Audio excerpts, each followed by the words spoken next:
My girlfriend lied about her debt and used my savings to pay it, so I emptied our joint account and watched her beg for help. I'm a 29-year-old guy, and I thought I'd finally found the woman I could build a future with. Her name's Leah, 28, witty, confident, the kind of woman who walks into a room and somehow makes everyone feel like they already know her. We met at a friend's dinner party 2 years ago. She was wearing this dark green wrap dress and arguing about whether pineapple belongs on pizza. I remember laughing, not just at what she said, but at how easily she made everything feel light. I hadn't felt that kind of warmth in years. Our first few months felt like a montage. Cooking together barefoot at midnight, watching terrible documentaries just to make fun of them, talking about what we'd name our kids one day, like it wasn't weird at all. By month 10, we were living together. A small one-bedroom apartment with a leaky faucet and a view of a brick wall. But it didn't matter. I was happy. We started talking about buying a house. Not right away, but eventually. That's when I suggested we open a joint savings account. We'd both contribute to it every month. A place to grow something real. She looked at me and said, "That's so adult. I love that you think long-term. I'd always been frugal. I packed my own lunch, skipped vacations, picked up extra shifts when I could. I told her I wasn't looking for luxury, just stability. She promised she was the same. Let's match energy, she said. We're in this together." I believed her. God, I wanted to believe her.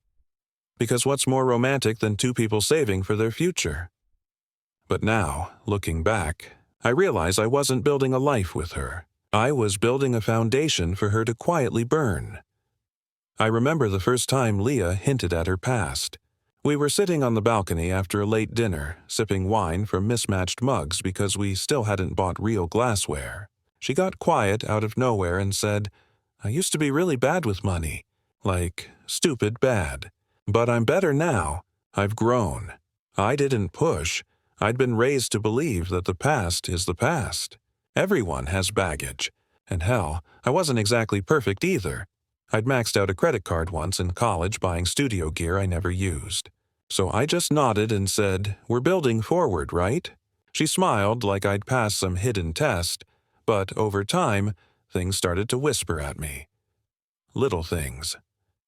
Mail she'd quickly hide when I brought it in. Her phone ringing at odd hours, numbers she'd never answer. Once I heard her say, "Tell them I'm not available," and then slam the door to the bathroom. I asked her about it once, lightly. I said, "Hey, you good? You've been kinda tense lately." She smiled, but it didn't reach her eyes. "Just some old bills I'm clearing out? It's nothing, I promise." I wanted to believe her. Again. And I guess that's the pattern, isn't it? You want so badly for someone to be who they said they were that you make excuses for the cracks in their story. We kept saving. I watched our account grow month after month. $5,000, then 8,200 tours. I'd get this rush seeing those numbers, like proof that we were becoming something solid, real, but what I didn't know was that her version of building forward wasn't about us at all. And the cracks I ignored. They were about to split wide open. The first time I noticed something off with our joint account, it was a $42 charge from a high-end skincare site, then $87 for a wellness massage.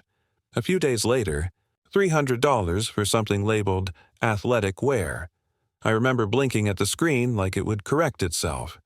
I sat her down as gently as I could. "Hey, babe, did you use the joint card for some of your stuff?" She looked sheepish, then smiled and said, "Oh my God, I'm so sorry. I forgot I had it in my wallet. I'll transfer it back, I promise." "Don't worry, I got you. It was a small lie. I could forgive it. We all mess up, right? But the pattern didn't stop. Every few days there'd be something else. Tiny at first, then bigger. Boutique caf, a new phone case, then a damn $650 Dyson hair tool. I didn't even know those things existed. When I brought it up again, this time with the actual statement in hand, she broke down, crying. Not dramatic, crocodile tears, but the real stuff. "I'm sorry," she sobbed. "Sometimes I get triggered. Money just, it scares me. I feel like if I don't treat myself now and then, I'll fall back into that scarcity mindset. She used words like trauma and healing and emotional dysregulation. And just like that, I went from being upset to being ashamed. Ashamed for questioning her. Ashamed for not being more understanding. I told her I'd just start moving our savings into a different sub-account and I'd manage it myself, just so things didn't get messy. She agreed. "Whatever makes you feel safe," she whispered, and in that moment I thought we'd made progress. But now I know. She didn't cry because she felt guilty. She cried because I'd noticed too soon. It happened on a Tuesday. I'd just gotten home early from work, a client canceled last minute, and Leah was out on the balcony, pacing with her phone.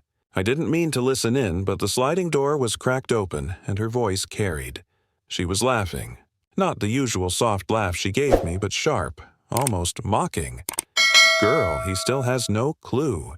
I just need to get a few more payments in and I'm free. He's basically my savings account with arms." I stood there frozen, holding the takeout bag I'd picked up for dinner. My chest felt tight, like all the air had been sucked out of the room. Then she said it, clear as day. "Once I pay off the last card, I'm ghosting. Or maybe I'll cheat so he breaks up with me. Either way, I'm done playing house." She hung up a few seconds later, walked back inside and saw me standing there. Her face dropped. I didn't scream. I didn't even ask. I just said, "Who were you talking to?" She blinked once, twice. Then the tears came. On command. "That wasn't about you," she stammered. "That was about my ex. He's been bothering me and I was venting to my sister. Please don't twist this. It was an Oscar-worthy performance. I didn't buy it. But I didn't confront her either. I needed clarity, not chaos. So I just nodded slowly and said, "Okay." That one word must have terrified her more than if I'd yelled, because silence means calculation, and I was done guessing. She went into the bedroom and shut the door. I stood in the kitchen for over an hour, staring at our joint account on my phone. I wasn't sure what was worse, the betrayal, or the realization that I still wasn't ready to walk away. I couldn't sleep that night. Leah lay beside me, breathing steady like nothing had happened. But my mind was on fire. I stared at the ceiling and thought about every suspicious moment I'd brushed off, every missed call, every vague answer, every "don't worry about it." By 4 a.m., I wasn't angry anymore. I was focused. The next day, while she was at work, I dug through our old files, the drawer where we kept our lease, bank forms, tax stuff. That's when I found it. A half-completed credit application with her name and my Social Security number. She hadn't submitted it yet. Maybe she was waiting. Maybe she changed her mind, but she'd typed it. She'd considered it. My hands were shaking. That same afternoon, I paid for a full background report on her. I felt sick doing it, like I was violating someone I loved. But then the screen loaded, and my stomach dropped. $42,000. That's how much debt she was hiding. Not just credit cards, a repossessed car, 2 closed accounts in collections, and 3 open payday loans. I scrolled down to her payment. Activity. That's when the second punch hit. She'd used our joint. Account to pay off $19,000. Slowly, quietly, across 8 months, all categorized as miscellaneous withdrawals or bank transfers. I couldn't breathe. I checked the math 3 times. She was draining me to rebuild herself, pretending it was us. And still, she smiled at me in the mornings like everything was fine. I sat there for a long time, phone in my hand, staring at our joint account balance. And $367. That was supposed to be for our down payment, for our future. But now it was evidence. And I knew in that moment that I wasn't staying. But I also wasn't leaving just yet. Not until I got every dollar and every ounce of dignity back. The next morning, I made her coffee. Just like always. 1 sugar, a splash of almond milk, cinnamon dusted on top like she liked it. She smiled, kissed my cheek and said, "You're too good to me." I looked her in the eye and said, "Yeah, I know. From that day forward, I played the part. I was affectionate again. I asked about her work. helped fold laundry, even suggested we take a weekend trip together to reset. She lit up, like nothing had ever been wrong. What she didn't see was what I was doing behind the scenes. I opened a solo savings account in a different bank under a different name variation. I started transferring my paychecks directly there. I called the credit bureau, locked my report, and flagged my SSN for suspicious activity. I contacted my HR and updated all emergency contacts. Every move was surgical, no noise, no trace. I even kept contributing small amounts to the joint account, just enough to keep her from noticing the shift. And every time she pulled money out, I screenshotted it, filed it, time-stamped it. I wasn't reacting anymore. I was documenting. I started sleeping on the edge of the bed, back turned. She didn't notice. Or maybe she did and didn't care. Maybe she thought she'd won. But the truth is, there's nothing more dangerous than a man who stops yelling and starts calculating. And the craziest part? Pretending made things easier. Because when you're no longer emotionally invested, you start to see everything. The way she always forgot her wallet. The way she bragged to her friends about getting out of debt with no interest. She thought I was still hers. She didn't know I was already halfway gone. And soon, she'd be the one begging. It was a Friday night, and I'd let her continue using the joint account just to see how far she'd go. She tried to buy a new pair of boots online, swiping the card with a triumphant little smirk. That's when it declined. $200 left. Nothing else. I sat on the couch, arms crossed, pretending to read, watching her face go pale as she stared at the screen. "Wait, what?" she yelled, panic creeping into her voice. Her hands trembled, and she started pressing buttons frantically. "No, this can't be happening." I didn't say a word, just looked at her cold. You're freezing me out," she accused, tears welling up. "This is financial abuse. You're controlling me. I can't believe you'd do this." I leaned back, arms still crossed. Calm. "I didn't do anything. You used the money yourself." Her voice cracked. I needed it. I thought we were partners. I thought you trusted me." I shook my head. "I trusted you enough to share a life. You betrayed that trust.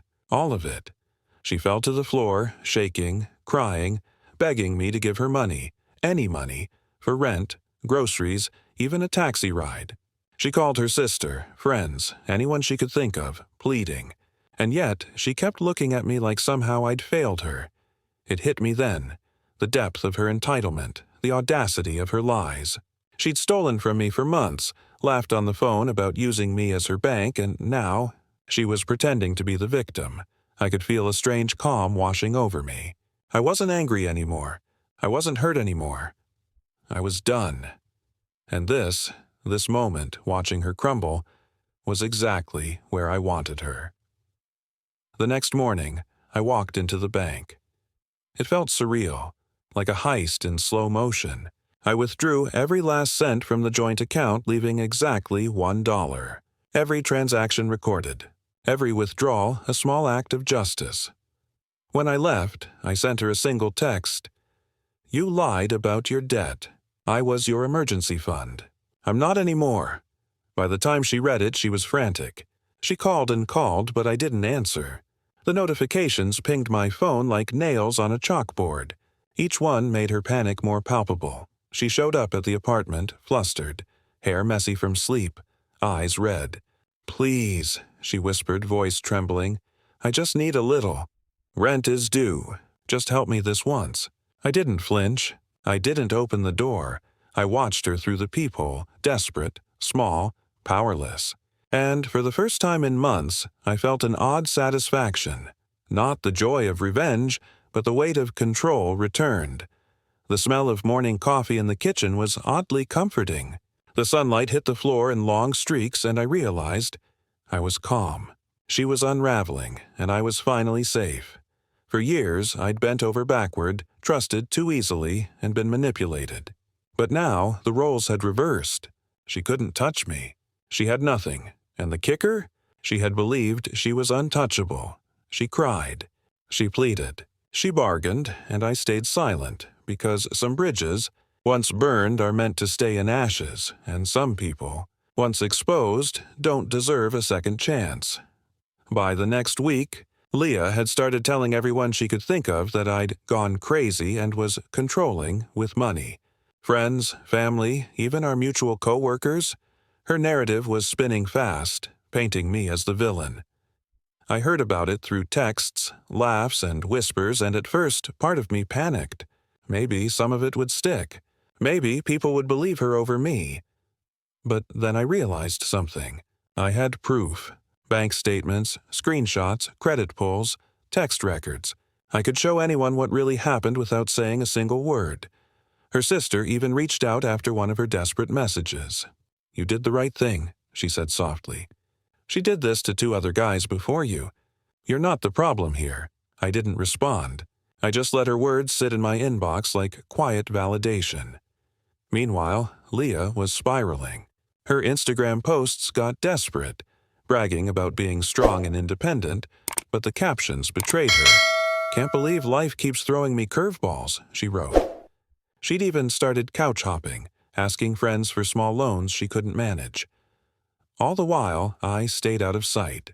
No explanations, no confrontation, no drama. Just silence. It felt almost too easy. Like the universe had finally leveled the playing field. She had turned to everyone but me, and that was the most satisfying part, because the person she'd used and lied to for months was the one she could no longer manipulate. I sat back, coffee in hand, watching the chaos unfold through the limited lens I allowed, just enough to see her unravel, and deep down, I knew she'd hit a wall soon. A wall she couldn't charm, cry, or lie her way past, and when she did, I would be done watching. I didn't call, I didn't text, I didn't respond. Instead, I let the evidence speak for itself. Screenshots of every withdrawal, text, and bank alert were quietly compiled. I sent copies to our mutual friends, factual, unembellished, just the raw truth. No anger, no dramatics, just cold, clear proof. She tried to twist the narrative, of course. "He's controlling, manipulative, abusive," she told anyone who'd listen. But the bank statements and credit records didn't lie. People started questioning her story almost immediately. I even contacted the bank to make sure any remaining flags were cleared and that my name wasn't tied to her debts. Legal and financial closure was my silent revenge. Then, one final message. I typed it calmly, carefully, and sent it to her. "I don't hate you. I just won't save you anymore." No reply came. And that was exactly how I wanted it. Silence had become my weapon. I watched from the sidelines as she scrambled for resources, begged, and attempted damage control. But nothing stuck. No gaslighting, no cries, no sweet words could undo the months of manipulation she'd committed. It was strange, almost peaceful. I wasn't lashing out. I wasn't scheming wildly. I wasn't fueled by rage. I simply removed myself from the equation. And in doing so, I'd regained control. Every desperate message she sent, every attempt to explain herself, only confirmed that I'd finally stepped outside her reach. For the first time in months, I felt like I could breathe, because revenge isn't always dramatic. Sometimes the most satisfying revenge is quiet, meticulous, and completely unstoppable, and that's exactly what this was. 6 months later, my life had completely shifted. I'd moved into a new apartment, bigger, brighter, with a balcony that actually looked out over trees instead of brick walls. The air smelled different there, fresher somehow, and mornings weren't filled with the tension of wondering what she'd taken or lied about next. Leah's chaos continued without me. Rumors trickled back. Couch hopping, asking for loans, posting desperate updates online. I didn't check. I didn't care. Every time I saw a notification, I turned away.